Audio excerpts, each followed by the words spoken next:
March 2025 forecast.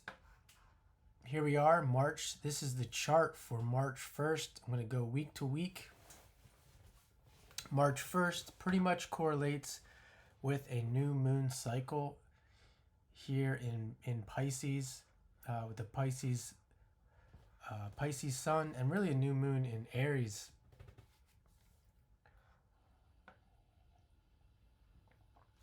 And we're going to start the month off as you should have gotten used to by March 1st with the stellium in Pisces that included the moon. We have the sun moving. The sun is going to be moving towards a conjunction with Saturn in Pisces, making a trine to Mars. So this is a good time to do some kind of work. Like if you've been watching and follow my channel, I've been doing some serious astrological work this past week, and that will continue. That will likely continue into March, and I don't really necessarily need to be doing that. You have this down. You could have this downtime in Pisces, but that doesn't mean that you can't get some kind of work done, whatever the work is that you're interested in doing.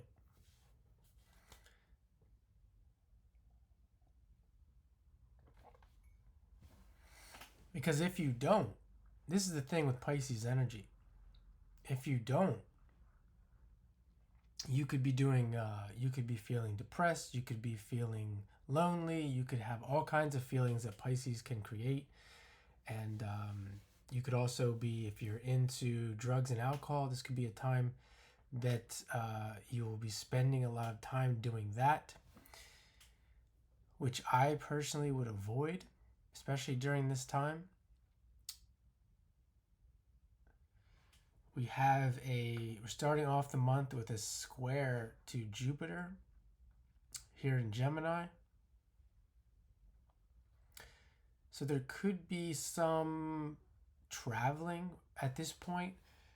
I mean, this is pretty far-fetched, but this is actually occurring for me. There could be some kind of conflict when it comes to travel. Will it happen? Won't it happen? Some last-minute decisions, especially with that moon starting off the month in Aries. That's the feeling that I have right now. I'm seeing the opportunities to go on some kind of trip, short trip, to do some kind of work. The moon will transit then in about a week. As I get to the next chart here, it will hit Jupiter. So that might give more indication of if that's really going to happen. Let's move to the second week. Here's the second week, and we can see March. This is March 7th. So somewhere around March 6th, March 5th and 6th, we can see the moon makes a conjunction to that Jupiter.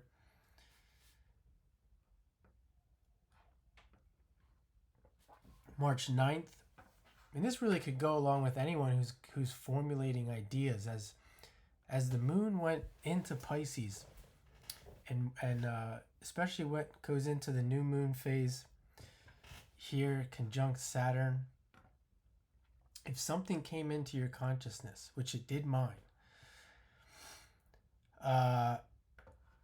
as the moon transits here and gets to Mars, I'm kind of basing this a little bit on my own personal experience. I'm guessing here, a little bit of an educated, intuitive guess, that when the moon does hit Mars, whatever you have planned, especially if it's in the middle of the month or later in the month, you will definitely will have, if you didn't get it here when it transits Jupiter, you will get it here when it hits Mars. That will be around March 9th or 10th.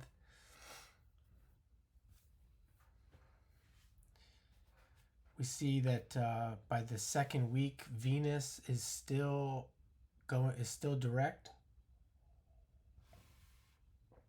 It will go retrograde.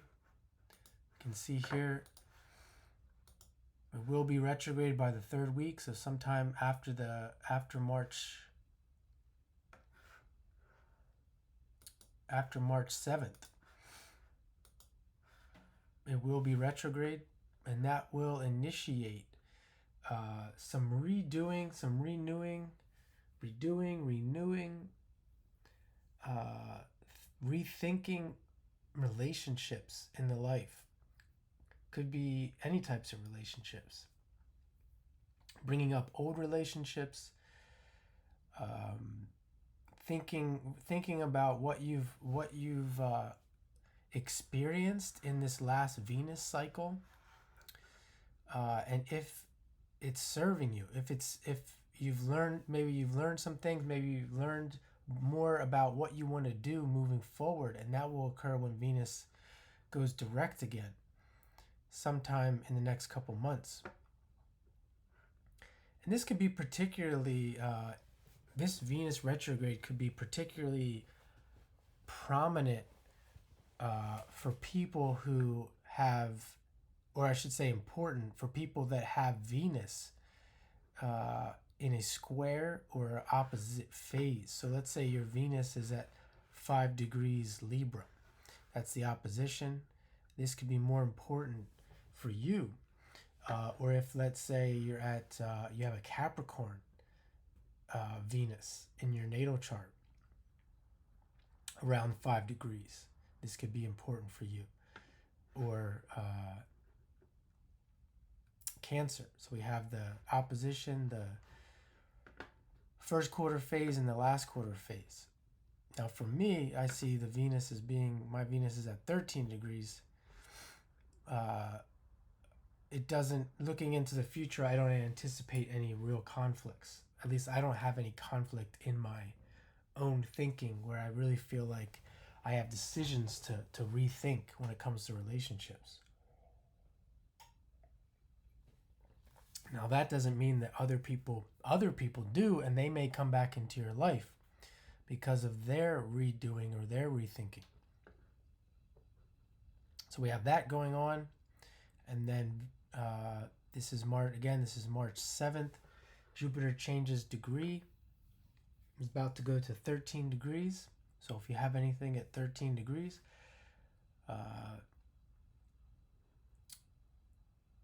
then you will have Jupiter in that degree, 13, 14 degrees. So this could, especially with all these planets in Pisces, this could be ticking off some Jupiter function in the life, something to do with teaching, learning, beliefs, traveling. Me specifically, right around this time that Jupiter hits, if I go to the third week, this is March 14th, I see Jupiter hits 13 degrees. That's going to make a trine to my Venus that's in Aquarius, and the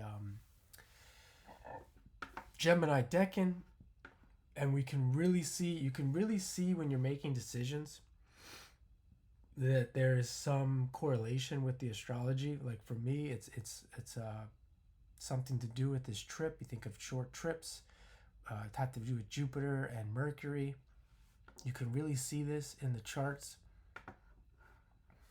And even as we see, and to be more specific, Mercury is transiting my third house. That Venus will be transiting my third house.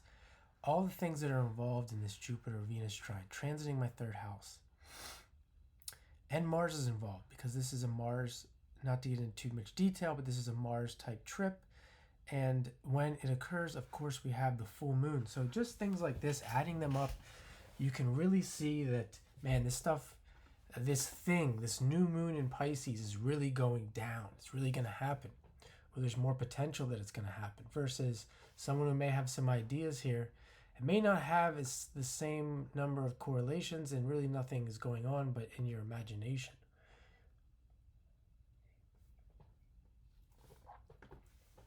If you don't have these active transits, you may have more activity beneath the surface.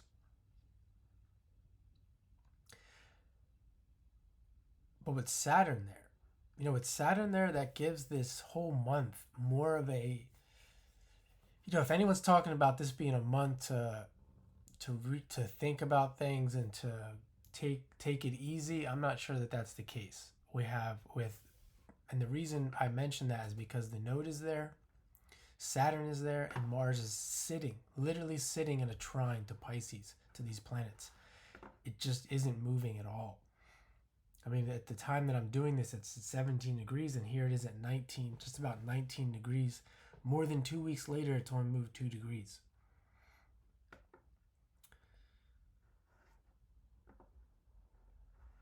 By the third week, Uranus will move into 24 degrees. So it's coming back to a place that's been before. So you can expect some things that have to do with things that happened a month ago that have to do with changes and everything that has to do with Uranus. I'm not going to get into that right now. If you don't know much about that planet, these can be coming up again.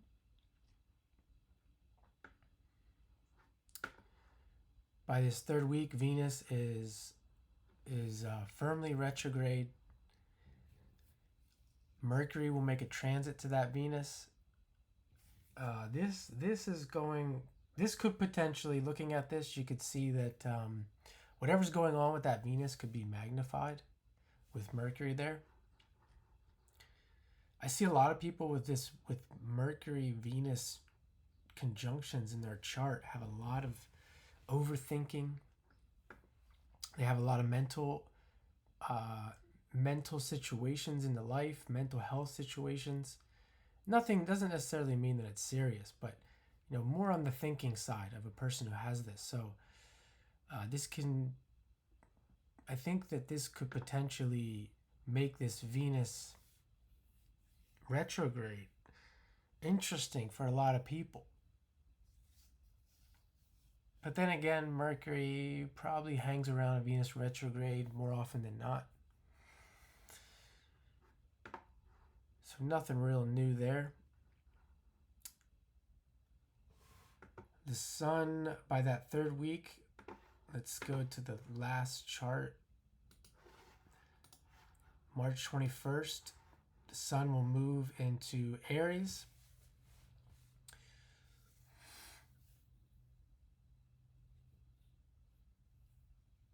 Mars is still hanging around there with that trine. I think March 21st, you can really see, if you have, going back to this new moon, you can see things really get going with the Sun moving into Aries. Spring is coming, or spring is here, rather.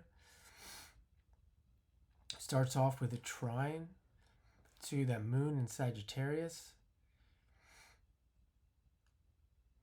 Everything is direct except for that Venus.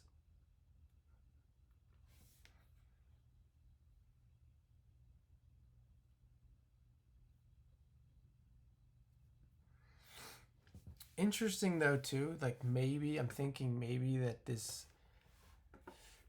rethinking and redoing relationships could be potentially ignored with this, because there is so much Mars with this Pisces and the moon in Sagittarius,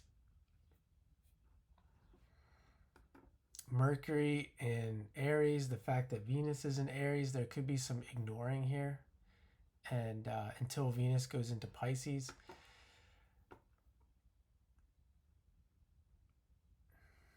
But with the Sun, obviously the Sun and Mercury in Aries, this last week of March, I don't know that I would expect any real changes being made from this Venus retrograde until Venus potentially makes re-enters Aries, going in direct in the next couple of months. So this could delay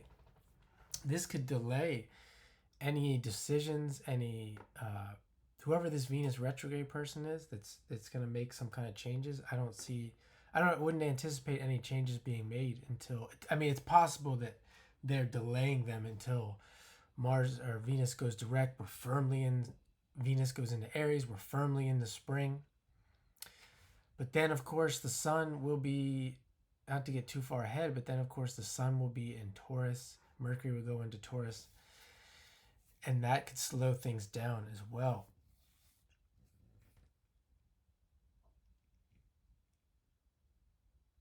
It's a good thing that we're into astrology, because I wouldn't let any of this stop me, any of these feelings.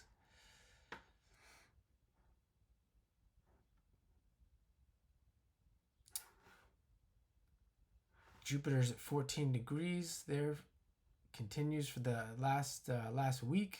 Nothing else really going on. So I'll leave it there for now. Hope you enjoy this and look forward to the next month's forecast. Thanks for watching.